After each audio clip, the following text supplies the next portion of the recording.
You have to break the mold. Get out of your comfort zone and challenge yourself in a different way. Otherwise, the days just start blending together and inspiration can spill away.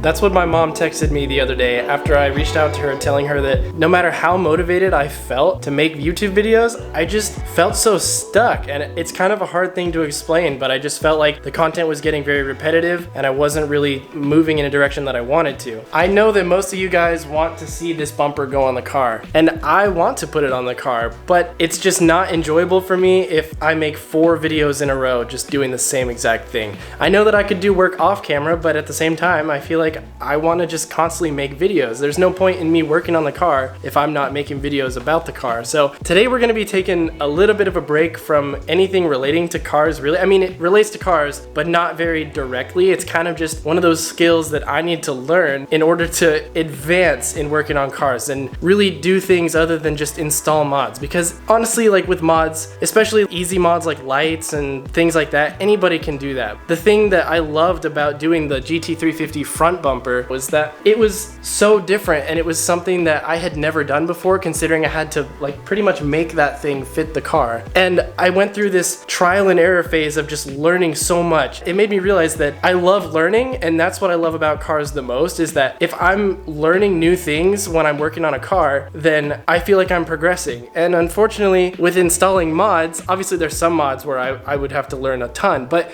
if I'm just like putting lights on the car, I'm not really learning. Of course, you don't always have to learn when you're working on cars, but I feel like I feel so stuck because I haven't learned anything new in a while. Working on this bumper, I know how to get it to fit the car for the most part. I did some learning, but for the most part, I kind of knew what I was doing, and it's gonna be this huge grind. And of course, I want to get the grind done, but if the grind isn't enjoyable, you gotta mix it up. So with all that out of the way, you guys already saw the title of the video, but today we're gonna be teaching ourselves how to weld. I've never taken a welding class or done any sort of welding at all. The closest I've been to welding is just holding a mask in front of my face while somebody else was welding. So I've quite literally never attempted welding in my life. I guess the closest I've been to welding would be soldering wires, because I guess technically that's kind of like welding, but of course a lot different. You don't really use an arc to heat the metal and whatnot. You just use a hot piece of metal to melt solder, because you know, solder has a much lower melting point than something like steel. So just as a huge disclaimer before we get into any of this, I'm fairly certain that there's going to be some old guy commenting like, "Your welds look terrible. You can't just teach yourself how to do it.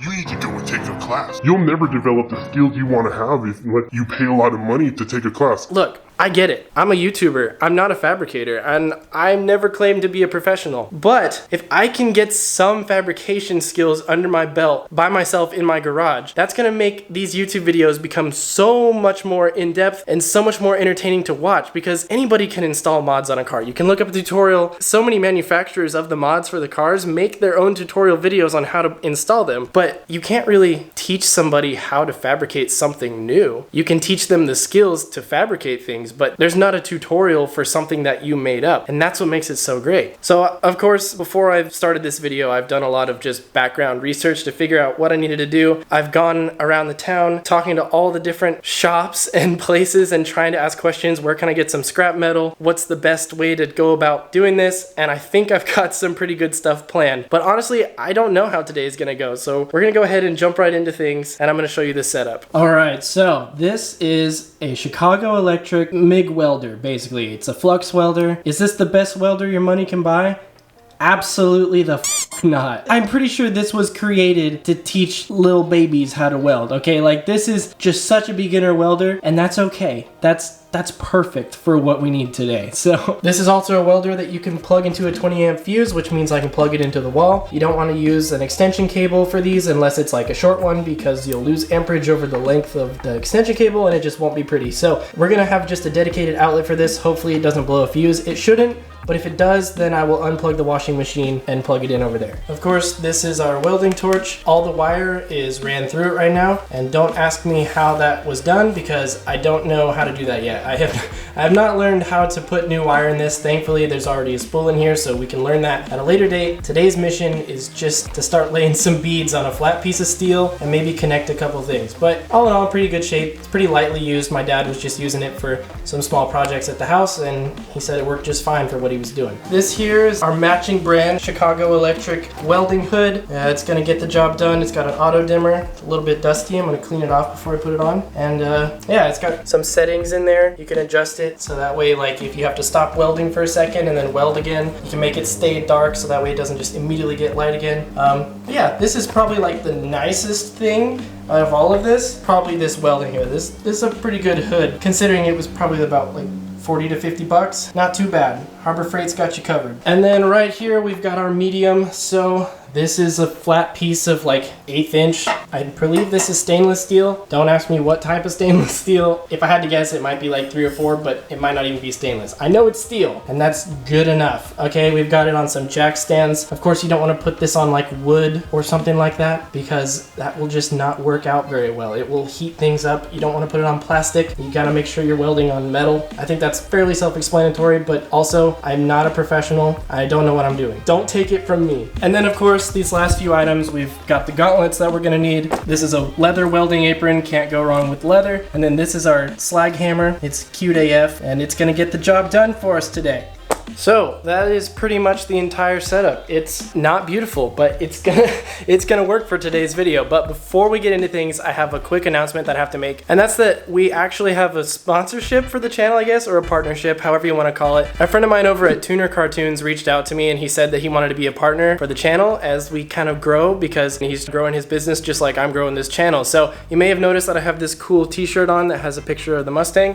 It's got like a bigger one on the back, which is pretty sick. They also sent me some other cool goodies like these little slap stickers, and also this awesome canvas that has like a cartoon version of me on it. So what they do is they take pretty much any picture that you want and they can turn it into a cartoon drawing or rendering, and then they can put it on any sort of merchandise you want. So if you want stickers, they got you. If you want a shirt, they got you. If you want cool canvas art, they got you. And they do this through a really simple process. I'll leave their website down below. You just go to their website, fill out an order, send them the images that you want done, and then they get back to you and they send you whatever merch that you want. Don't pretend like this isn't the coolest thing you've ever seen. I know you guys are watching anime as soon as you click off these videos. So once again, thank you so much to Tuner Cartoons for reaching out and starting a partnership with me. Hopefully we can get some more stuff going in the future. With stuff like this, I mean, damn, they can't fail. That's awesome. So I'll leave a link in the description, tunercartoons.com. Now let's get into things. All right, so to start setting this up, the first thing I'm gonna do is I'm gonna read the instructions. I mean, I've already read through this mostly, but I'm gonna read the important things to you guys. So of course, there's all the safety things. We're gonna come here to the basic welding, because there's a little chart here. So I tried to find some information online. I came to find out that the welding community is kind of just a bunch of old guys arguing about stuff on the internet, and it seems like there's multiple ways to do things. So I'm just gonna start with the recommended settings on the welder. What we're welding is about an 1/8 inch. So we're gonna set the speed to 8 and we're gonna set the current to max. Unfortunately, my welder doesn't have like an amperage adjustment. It just has minimum and maximum. So I guess we're just gonna start with this. There's also some example welds in here. So they show like if your weld is starting to look kind of like this, maybe your current is too high or your wire feed is too fast, things like that. I honestly have no idea how to differentiate welds. So the first step is gonna be to just, I don't know, just run something and see what happens. All right, so for setting up the welder, I'm gonna have to unplug the ring light, unfortunately. It's not gonna be dark for long, so don't worry. I'm also gonna unplug the sprinkler system. I know my landlord said not to touch it, but I need things to work. I'm going with the bottom one. I don't think it matters. Now, just as a safety precaution, I don't think this is really necessary, but I'm just not gonna turn that on until I'm ready to weld. So I'm gonna go ahead and ground our welding surface. So now the arc, when you press that button, the wire will start coming out. Of course, when it's turned on, the wire will start coming out, and then it'll be grounded, so it'll create like an electrical arc between the torch and whatever you're welding to. That's basically how this works. And the heat from the electricity should melt the metal and stick them together. In theory, right? Or not in theory, it's proven that's how it works, but I don't know how to do this. Next, we're gonna go ahead and set our wire speed to 8, because that's what the instructions said, and we're gonna start on max. Maybe this is a mistake. I think it'll be okay. I figured for low wire speed, you want minimum, and for higher wire speed, you probably want maximum, because I guess if the amperage is set to low and your wire is just flying out but it's not really melting fast enough, then that's probably not good. But also, if your amperage is set to high but the wire's not spooling out fast, then it's gonna start like being too close to the end of this. And I'm guessing you want this little wire to be kind of feeding out at a natural rate to whatever you're welding. So that's how I'm doing it. Hopefully it's okay. It should be fine. Our next order of business is to suit up. I'm gonna put on this nice apron. We're gonna do some masculine baking. All right. Then we gotta adjust this to the size of our face. I'll probably do. Nice. And then we gotta put these gauntlets on. This is super important. You don't wanna burn your hands. Or maybe you do. I don't wanna burn my hands. All right, so I'm gonna move my ground over just a little bit. I figured I would try to go right in the middle, and I'm a lefty, so I'm gonna try to go this way. I'm not entirely sure if I need to pull the arc this way or if I need to push. I think you can do both, but I figured I'm gonna start by pulling. So that way I can kind of see what I'm doing, I guess, because if the torch is going this way, then the wire is pointing that way and my eyes are gonna be looking at it like this. So if I weld about like that, should work out, hopefully. I don't know. I'm gonna go ahead and turn the welder on. Hopefully it doesn't blow a fuse. I don't think it will. I think that would probably happen when I use the torch. So let's go ahead and see what happens. Okay, so a fan came on. That's probably a good sign. So I figure now I should just go for it. I don't know if I missed something. I don't think so though. Let's just see what happens. Oh wow. Well, that was kind of sick.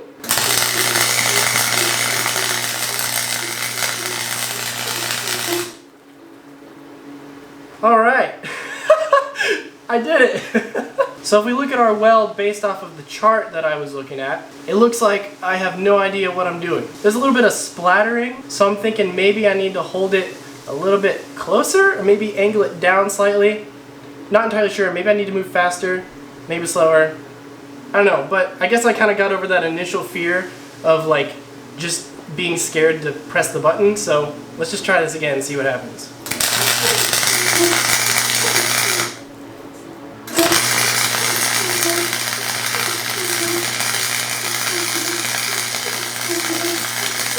Damn! That's freaking cool. Yeah, not great.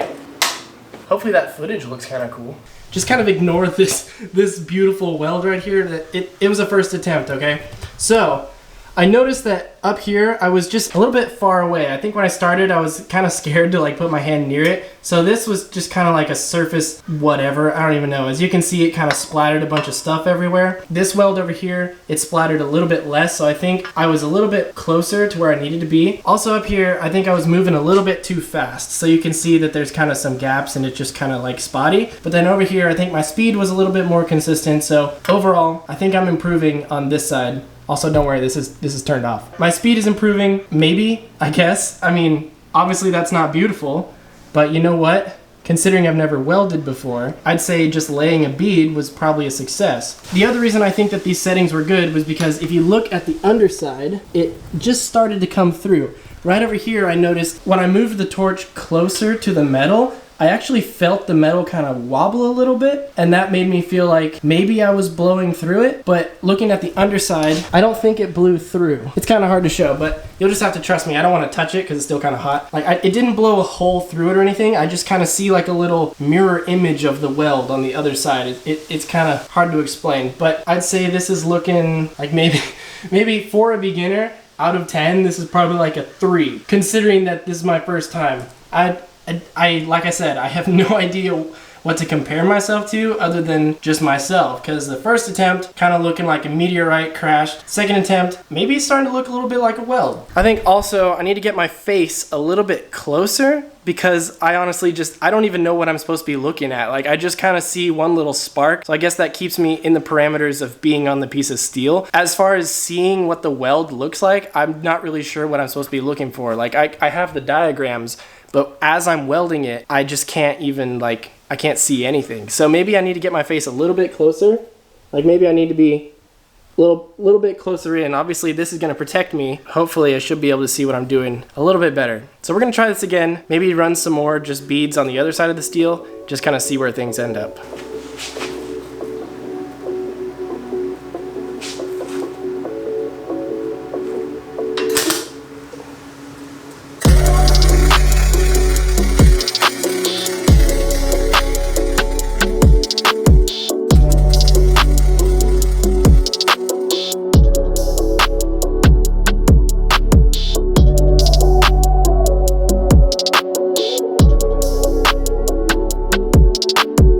went a little slower that time, and I noticed that like right in the middle of my weld, it's just like, I wasn't going fast enough, I don't think.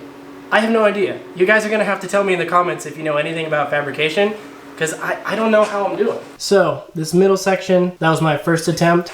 And then over here was the second run. I would say that these beads are definitely better than this first one. As far as like thickness goes, my speed is definitely inconsistent. I have no idea what I'm doing. This weld down here, I had a slightly better view of my weld, kind of just in general. I was able to sort of see what the heck was happening. And then this one over here, I definitely got my face closer than those other two attempts because I could actually kind of see the sort of pit in the weld. It's kind of hard to explain, but I guess that's I guess that's progress. I don't know if I'm ready to like put things together yet. I think I'm just gonna run some more welds and then see if maybe I can get things to look a little bit more consistent. Because I think if you look close, this one's starting to actually look like a weld. Those, not so pretty. I mean, none of these are that pretty, but I think this one was probably the best one yet. All right, so I just took a closer look at the underside of this, and I realized that this piece of steel that I was welding on actually has like some weird sort of tape on it. I'm not entirely sure. So that's probably why all this black stuff happened. I was literally like charring the little coating or whatever that is. So yeah, that was kind of dumb. Probably should have double checked, but I just didn't even think about it. I was looking at the other side. Anyway, the main thing we're looking at here is these welds. So the first weld, I'm pretty sure this like subtle penetration right here is pretty good. I don't see any holes, so I don't think my wire speed was too fast. I don't think the amperage was too high. Moving over here, I think this might be a little bit too thick, and I think that is the main thing that was causing the warping, because I would say that this bottom one here, this was actually the second bead that I ran. I'd say that's probably pretty good. It didn't cause too much of a warp, but this one was like really thick, and as you can see, like it's warped the steel a lot. And then on this other one that I put, it was also just, I think maybe just a little bit too thick. Overall, I'd say this is probably pretty good. Again, I'm just judging myself, so if you guys know something, please speak up in the comments, because I don't know. But I would say this is probably alright, but it did cause the steel to warp a little bit, so maybe this was just like a little too thick, maybe it was too close, maybe I should have gone a little bit faster. I'm not sure. My original hypothesis was that my later welds were better because they were thicker, but maybe in hindsight I should have done something kind of in between, like this one right here. I think that this one is probably the best weld. Not that one, this one. That one is probably the most straight weld, but again, not super pretty. So progress, maybe. I'm kind of just like, I didn't even really care how the welds were going to turn out, because the main thing was like, I just wanted to try it. And honestly, it was like the coolest feeling ever. I can't even explain it. That was so cool. I definitely need a lot more practice at this. But as I said, like I wanted to try it. I was just getting so fed up of just doing the same thing every day and not feeling like I was like challenging myself. I was just kind of grinding away. This definitely felt like a freeing experience, and I felt like I was actually sort of moving forward in a way and not just doing the same exact thing every single day. 2 days later. Alright, so as you guys know, I always like to leave little goodies at the end of the videos. I actually feel like I don't really keep that many secrets as far as like the build plans, but it always goes at the end. So if you guys really want to be like an insider on the channel, you kind of just have to wait around to the end of the video. I don't have any clips for bloopers in this video, but it's been a couple days since I recorded the welding video, and I've learned a ton. So I figured for the people that just want to make fun of me in the comments, that only watch like the first half, you know, they can just have fun with that, okay? But for those of you that are the insiders of the channel, because I know that like the people that watch all the way to the end, you guys are the backbone, and I really appreciate you guys. I wanted to go ahead and show you my updated welds, because John, if you guys remember, he came down here yesterday, and he taught me just some better techniques, and he kind of showed me how to use the welder properly. And I ended up just not vlogging because I spent a lot of time just actually practicing off of camera. So I figured I would just show you my little welds that I created and the progress, because the ones from a couple days ago, like earlier in this video, they're just bad. They're so bad. So if you made it this far in the video, thank you so much, and we're gonna go ahead and look at the new welds. So the main problem I had when I was welding a couple days ago was my current speed was just too high. I should have set it to minimum, and the wire speed was way too high. So honestly, like, screw Chicago Electric. I used their exact setting recommendations, and it was terrible. So John brought me this nice piece of steel that's nice and thick so I could practice running beads. And like, look at these, boys. I'm actually like pretty proud of those. Obviously, I'm no expert, but we'll look at the old welds in just a second, because the ones from earlier in this video are just so bad. And then I practice a little joint weld or fillet weld or whatever you want to call it. That section's not mine, that one was John, but this section was mine. And overall, just doing a lot better than I was, like, for you guys, like 5 minutes ago. Another joint weld over here. I should have gone up on this little wall a little bit more. It's a little bit low, but, you know, it works. I think I came up a little higher on this one. This one I did a bit better, but overall, just some nice practice welds. Gonna be putting some more work in tonight, probably. And then if we look over here, these are the welds that I did earlier in this video. Like, you can see all this splatter. It was just, the technique was bad and the wire speed and amperage was way too high. So we just put a lot of work in on this piece of steel. I also figured out that, like, these welds aren't gonna look amazing on the top surface because of the thinness of the material. Welding stainless is kind of difficult, so they don't look beautiful up here, but if we flip this over, you can see I got a lot more consistent with my speed and just understanding how to actually run a bead. Like, this is miles better than those welds. If we look at the bottom of this, those are just atrocious. That's so bad. These, I actually figured out how to run the bead and I didn't blow any holes in this really thin material. So pretty proud of that. I know those of you that actually cared and watched to the end will appreciate that. So there's gonna be more fabrication stuff coming soon, but it was really crucial for me to just kind of like spend some time off camera and get a little bit of help from John. So I guess I'm not a fully self-taught welder, but honestly, I don't think I could have done it without John coming and helping me. So make sure you follow John on Instagram at little.gti. And if you're not following me and you wanna get some more behind the scenes stuff, make sure you follow me too at Kaidan Odom. Really appreciate all the support. But I think that's gonna wrap up today's video. So if you like today's video, make sure you leave a like down below. Consider subscribing for more car content, and I'll see you guys in the next one. Peace out and dream big.